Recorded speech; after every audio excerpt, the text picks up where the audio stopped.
오직 하나님의 말씀만이 영적인 지도요, 우리의 삶의 모든 것이 되는 주님의 축복의 말씀인 것입니다.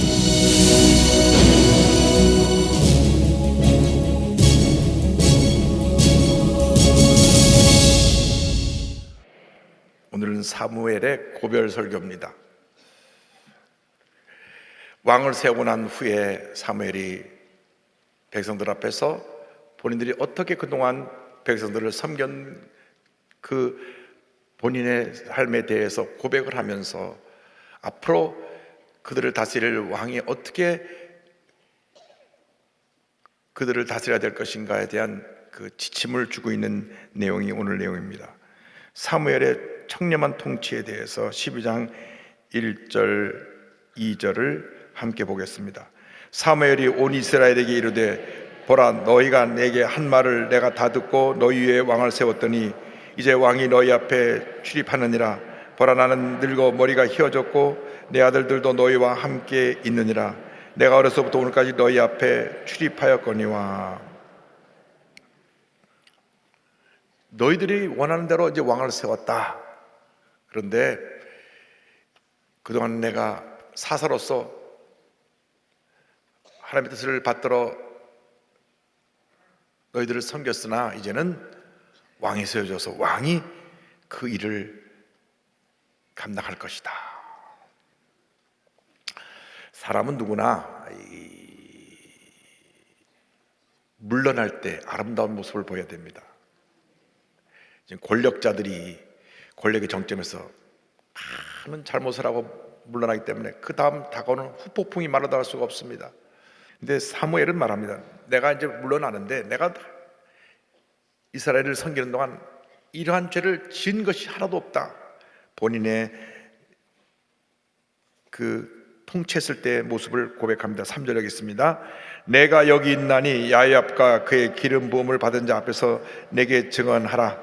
내가 누구의 소를 빼앗았느냐, 누구의 나귀를 빼앗았느냐, 누구를 속였느냐, 누구를 압제하였느냐, 내 눈을 흐리게 하는 뇌물을 누구의 손에서 받았느냐. 그리하였으면 내가 그것을 너에게 갚으리라 하니.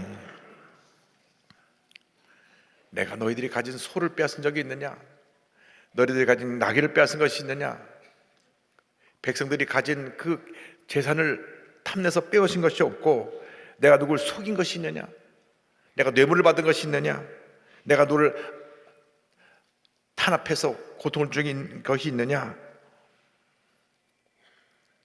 본인의 삶에 대해서, 본인의 통치에 대해서 이렇게 백성들에게 묻습니다. 만약 내가 여기 있는 사람 가운데 누구의 것을 빼앗았든지, 누구를 함부로 짓밟고 속이고 뇌물을 받아서 잘못된 판단을 했으면 말해라. 4절에 백성들이 대답합니다. 다 같이요. 그들이 이르되 당신이 우리를 속이지 아니하였고 압제하지 아니하였고 누구의 손에서든지 아무것도 빼앗은 것이 없나이다 하니라. 백성들이 말합니다. 아닙니다. 우리를 속인 적도 없으시고 누굴 것 빼앗은 적도 없으시고 그렇게 잘못한 일이 없습니다. 지도자는 역사를 통하여서 그의 모습이 이렇게 아름답게 평가되어야 합니다. 하나님이 심판하시는 가장 그 객관적인 심판의 잣대가 시간이라고 합니다. 시간.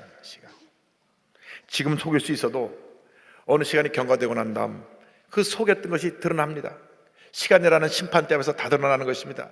지금 내가 권력을 갖고 이 권력의 정치에서 권력을 휘둘러도 권력이 마치는 그날부터 시간이라는 심판대 앞에서 낱낱이 조사받고 그리고 재판받고 감옥에 가고 이러한 일들이 반복되는 것입니다.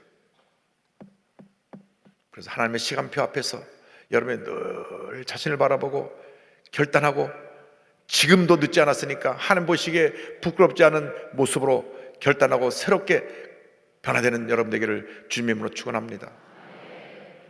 결단이 필요할 때입니다. 결단이 필요할 때 내가 죄 가운데 머물러 있으면서 그걸 갖다가 돌이키지 않으면 하나님의 시간이라는 심판대에 딱 올려져서 하나님의 심판을 받을 때가 다가오기 때문에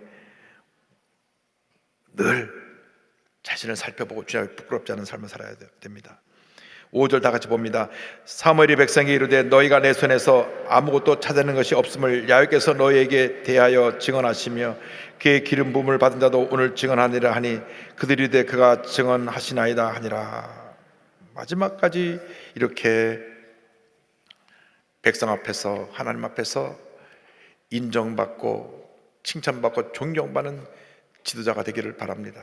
그러한 모습으로 여러분 살아가게 되기를 바랍니다.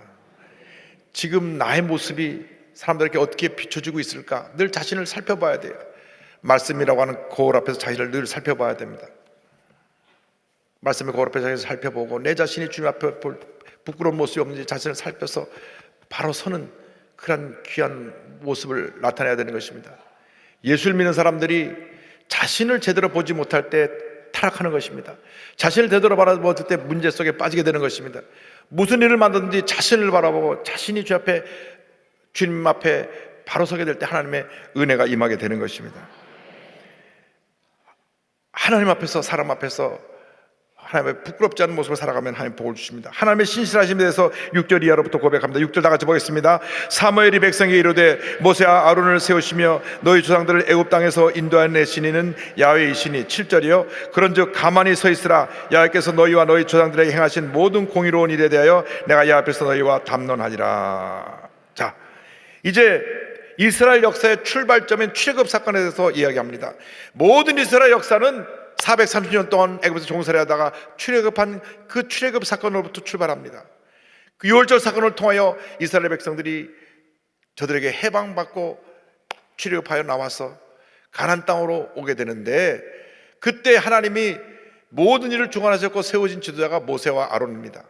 하나님께서 하나님 일을 행하시는데 하나님 마음에 합한 자를 택하셔 세우시고 그 일을 이루시는 것입니다. 모세가 하나님 앞에서 준비되지 않았을 때 하나님이 그들을 40년 동안 광야에서 훈련시키셨습니다. 왕궁에 태어나서 공주의 아들로 왕자로서 자라면서 내가 내 힘으로 이스라엘을 구원하겠다. 40세가 되었을 때 그는 젊음을 가지고 내가 구원하겠다. 그래서 그는 실패하고 도망자 신세가 되어 광야로 가서 40년 동안 깨어집니다. 아마 모세가 자아가 강했던 모양입니다. 하루 이틀 깨어지는 것도 힘든데 40년 동안 깨어지고 또 깨어지고 또 깨어지고 또 깨어지고 또 깨어졌습니다. 광야에서 40년은 모세의 삶 가운데 가장 힘들고 어려운 40년이었고, 그리고 외로움의 40년이었습니다. 아무도 찾아오는 사람 없습니다. 우리나라 노래 있잖아요. 해는 져서 어두운데 찾아오는 사람 없어. 밝은 달만 쳐다보니 외롭기 한이 없다. 찾아오는 사람 한 하룻밤 없다고 하고 그런 처량한 노래도 부르는데 40년 동안 찾아오는 사람도 없이 눈만 뜨면 매매하는 양떼들하고 그 양들을 돌보면서 광야에 나가서 그 양떼들을 돌보면서 양떼들의 온유함을 배웁니다. 목자만 따르는 양떼들의 순종을 배웁니다. 그래서 그는 하나님의 세우신 지도자가 될 때 목자의 마음과 양의 마음을 갖고 섬겼기 때문에 하나님이 그를 귀하게 쓰신 것입니다. 여러분들이 주님 앞에서 온전한 양이 되어야 합니다. 양은 불평하지 않습니다. 양은 주인이 그를 제사로 드리기 위해서 칼을 목에 대도 반항하지 않습니다. 소들은 도살장으로 끌려가면 그걸 알고 막 반항하고 막 난리를 치는데, 양들은 칼 대고 목에 쫙 거도 매 하고 그냥 그렇게 피를 흘리고 죽어요. 저는 호주에서 양 잡는 걸 보고 큰 감동을 받았어요. 우리가 저같이 온순한 양이 되어야 되는데 막 몸부림치고 살겠다고 소리치니까 결국 주님의 일을 망치게 되는 겁니다. 내가 죽으면 주님이 나를 대신하여 사시기 때문에 그때로부터 놀라운 은혜가 임하기 시작하는 것입니다. 그래서 모세를 하나님께서 40년 동안 훈련시키셔서 8세가 된 다음 그를 부르시는데, 8세가 되니까 백발의 성성하고 눈이 침침해서 아무것도 할 수 없는데 주님 부르시니까 전 못합니다. 40년 전하고 완전히 바뀌었어요. 내가 하리라. 3년에 전 못합니다.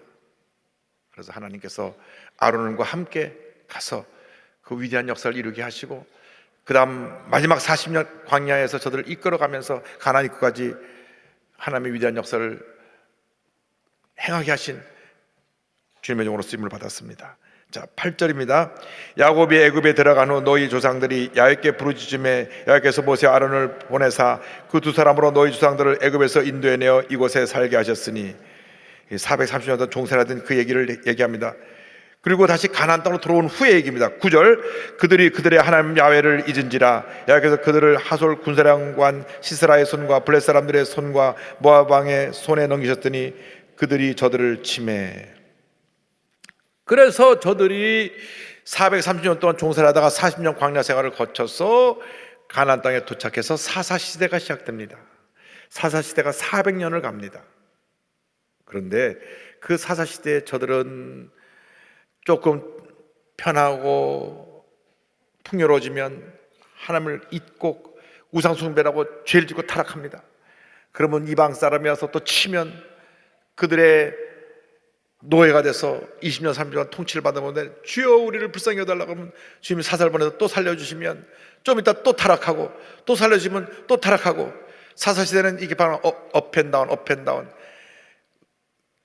사사를 통해서 구원받고 다시 믿음이 회복됐다가 또 타락하고 올라갔다 내려갔다 올라갔다 내려갔다 그 사사시대 400년입니다 10절 11절입니다 백성이 야훼께 부르짖어 이르되 우리가 야훼를 버리고 바알들과 아스타롯을 섬김으로 범죄하였나이다 그러하오나 이제 우리를 원수들의 손에서 건져내소서 그리하시면 우리가 주를 섬기겠나이다 하매 야훼께서 여룻바알과 베단과 입다와 나 사무엘을 보내사 너희를 너희 사방 원수의 손에서 건져내사 너희에게 안전하게 살게 하셨거늘 그래서 그들이 타락하면 또 구원해 주시고 또 구원해 주시고 구원해서 여기까지 오게 하셨는데 이제는 그런 은혜를 입고도 너희들이 너희 자신을 위해서 왕을 또 세워달라고 그래갖고 왕을 세운다. 왕을 세우는 이스라엘에 대해서 이제 사무엘이 설명을 합니다. 12절 13절입니다. 너희가 암몬 자손의 왕 나하스가 너희를 치러옴을 보고 너희의 하나님 야훼께서는 너희의 왕이 되심에도 불구하고 너희가 내게 이르기를 아니라 우리를 다스릴 왕이 있어야 하겠다 하였도다. 이제 너희가 구한 왕 너희가 택한 왕을 보라. 야훼께서 너희 위에 왕을 세우셨느니라. 하나님이 왕이 되셔서 지금까지 너희를 구원해 주셨거늘 그럼에도 불구하고 너희가 너희를 위해서 왕을 세워달라 왕을 세워달라 왕을 세워달라 왕을 세워달라 하니 왕을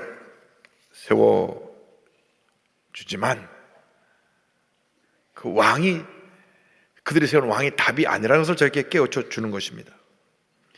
우리들의 위대한 왕은 하나님 한 분밖에 없습니다. 예수를 믿고 나서 우리 삶에 왕이 누군지를 살펴봐야 합니다. 아주 쉽게 판단할 수 있어요. 시험에 자주 들면 내가 왕입니다. 늘 은혜 받으면 주님이 왕입니다. 아주 쉬운 거예요. 어느 날 시험에 들어서 교회 나오기 싫으면 그건 내가 왕이라는 뜻입니다.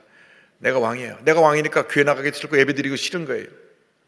주님이 왕이시면 내가 힘들어도 고통스러워도 억울한 일 당해도 상처를 받아도 몸이 힘들고 피곤해도 교회 나오는 것입니다. 은혜 받으러 기어서라도 나와야 돼. 엎혀서라도 나와야 돼요. 휠체어를 타고 나서 나와야 되는 것입니다. 왜? 주님이 왕이시니까. 그렇잖아요. 내가 왕이면 내가 마음대로 하는 것이 왕은 내 마음대로 하는 건 내 마음대로. 어린애들이 제일 많이 하는 말이 내가 할 수 없는데 내가 무거운 걸 갖다가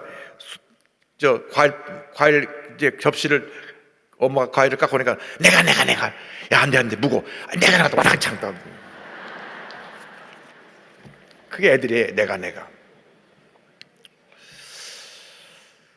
우리가 웃지만 우리가 그렇게 살았잖아요. 내가 시험에 잘 드는 사람은 내가 왕입니다. 성질 잘 부리는 사람은 왜 그런지 아세요? 내가 왕이니까 성질 마음대로 부리는 거예요. 주님이 왕이시면 성질을 못 부리죠. 왜? 주님은 나는 마음이 온유하고 겸손하니. 주님은요 죄 앞에서는 엄격하시지만은 사람들 앞에서는 사랑을 펼치신 참으로 좋으신 주님이신데 우리가 걸펴면 나 마음이 안 맞는다고 성질내고 들이받고 이것은 안 됩니다. 14절 15절입니다. 너희가 만일 야훼를 경외하여 그를 섬기며 그의 목소리를 듣고 야훼의 명령을 거역하지 아니하며 또 너희와 너를 다스리는 왕이 너희의 하나님 야훼를 따르면 좋겠지만은 너희가 만일 야훼의 목소리를 듣지 아니하고 야훼의 명령을 거역하면 야훼의 손이 너희 조상들을 친 것 같이 너희를 치실 것이라. 자, 이제 내가 물러나는데 내가 너희에게 얘기하는 것은 진정한 왕은 너희들이 세운 사울이 아니라 하나님의 왕이기 때문에 하나님의 명령을 순종해야 된다. 그리고 너희들이 뽑아 세운 왕도 하나님의 명령을 순종하고 하나님의 뜻대로 살아야 하는 것을 선포하는 것입니다. 하나님의 목소리를 듣지 아니하고 명령을 거역하면 하나님은 우리를 치신다는 것입니다. 우리가 많은 소리를 듣습니다. 그런데 빨리 들려오는 소리는 세상의 소리입니다. 부정적인 소리입니다. 주님의 음성이 들려오지 않고 사람의 음성이 들려오기 때문에 우리가 무너지는 것입니다. 잊지 마시기 바랍니다. 일생을 살아가면서 늘 주님의 음성에 귀가 열려 있어서 그 음성에 민감하게 반응하고 주님의 음성을 듣고 순종하는 여러분 되기를 바랍니다. 영적인 잠을 자면 주님의 음성이 안 들립니다. 세상의 소리가 다 들립니다. 온갖 세상의 소리가 다 들립니다. 그 소리를 들으면 속이 뒤집어집니다. 그 소리를 들으면 속이 뒤집어지고 분노하고 상처받고 미워하고 욕하고 그렇게 살게 돼요. 왜? 세상의 소리를 들으니까. 세상의 소리는 우리에게 절망을 가져다 주죠. 상처를 입히죠. 우리를 분노하게 하죠. 미워하게 하죠. 다투게 하죠. 뉴스를 보니까 어느 연예인이 악성 루머를 퍼뜨린 사람들을 고발했어요. 그 사이버 수사대가 조사해가지고 결국 진원지를 밝혀냈어요. 어떤 사람이 심심풀이로 아무개가 좋아한다 얼라리 꼴라리 해갖고 쓴 거예요. 아주 유명한 탤런트인데 암흑의 피자고 그런 관계다 하고 쓰니까 이것을 받아서 네다섯 사람이 또 받아가고 또 퍼뜨리고 쫙 퍼졌어요. 이 두 사람은 영문도 모르고 그냥 막 온갖 악성 루머를 다 듣게 된 것입니다. 견디다 못해서 경찰에 수사해서 의뢰하니까 계속 추적을 해가지고 맨 처음에 그것을 갖다가 쓴 사람을 잡아내고 그걸 퍼뜨린 열몇 사람을 다 잡아서 이번에 다 이제 경찰에서 그들이 기소되게 됐는데 그들이 다 범죄인이 됐어요. 이거 세상 사람들이 하는 일입니다. 교회에서는 좋은 얘기, 좋은 말만 하는 여러분 되기를 바랍니다. 좋은 소문만 전하는 여러분 되기를 바랍니다. 그러니까 나쁜 얘기는 들을 필요도 없고 전할 필요도 없고 듣는 그 순간 절대 그러면 안 돼. 당연히 취소해. 퇴퇴 뱉어버려. 왜 그런 말을 갖다 마음에 담아가지고 옮기고 있냐고. 교회에 대해서는 100% 따라서 절대 긍정, 절대 감사. 교회에 대해서는 100% 긍정적인 고백만 나와야 됩니다. 그것이 하나님의 사람들의 모습입니다. 무슨 문제가 있다더라 어쩌더라 설사 그런 일 있어 내가 그걸 끌어안고 기도하고 그걸 해결하는 해결사가 돼야지. 아니면 말고 카더라 방송 뭐라 카더라. 여러분 예수 믿는 사람은 그렇게 되면 안 됩니다. 저는 예수를 믿고 하나님 자녀가 된 것을 큰 축복으로 생각합니다. 4대째 장로교 집안에 태어났지만은 55년 전에 저를 이 교회로 옮겨주셔서 햇수로 56년째 여도수 모험교회를 섬기며 주님을 섬기는 은혜를 주신 것을 너무나 감사합니다. 저는 순목교회를 너무너무 사랑합니다.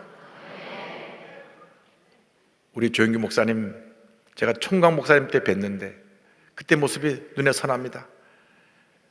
빼 마르시고 키는 이렇게 크신데 얼마나 빨리 불 지나가는지 제가 친구들하고 놀고 있으면 지나다 툭 치고 본 목사님 지나가시네요. 제가 살고 있는 집 새 집 건너 아랫집에 우리 조영기 목사님 사셨거든요. 그래서 어린 시절에 제가 동네에서 애들과 놀 때 목사님 지나가면서 저를 툭 치고 지나갔던 기억이 나는데, 나중에 목사님이 이영원 목사는 어릴 때 코를 줄줄 흐린 거 내가 봤습니다. 내가 코 올린 기억은 없는데 내가 그래가지고 딴 거 다 좋은 기억이 많으신데 코 올리 얘기를 하셔가지고 코를 흘리면서 다마치게 하는 거 봤습니다. 그런 기억을 말씀하셨는데 그저 감사하죠. 감사. 제가 여의도교회 이대 담임 목사 되니까 저를 한번 부르시더니, 이 목사 설교 너무 빨리 하지 마라. 내 젊은 시절 보는 것 같다. 그때 나도 정신없이 빨리 했는데 나이 많은 분들에서는 좀 천천히 하는 게 좋겠다. 알았습니다. 또 오르면 또 빨라지는 게 막 흥분하면 막 내려서 제가 주일날 설교 들어보냐 또 빨라졌네. 또 빨라졌어. 제가 주일날 저녁에 오면 제 설교를 듣거든요. 저녁에 이제 TV에서 나오는 설교를 이렇게 들으면서 조금 템포를 늦추지, 그냥 막 혼자 감동을 받아갖고 막 타타타타타 나오는 거예요. 늘 부족하고 부끄러운 것이 많은 주의 종인데 목사님 사랑해 주시고 성도님들 사랑해 주셔서 여기까지 왔습니다.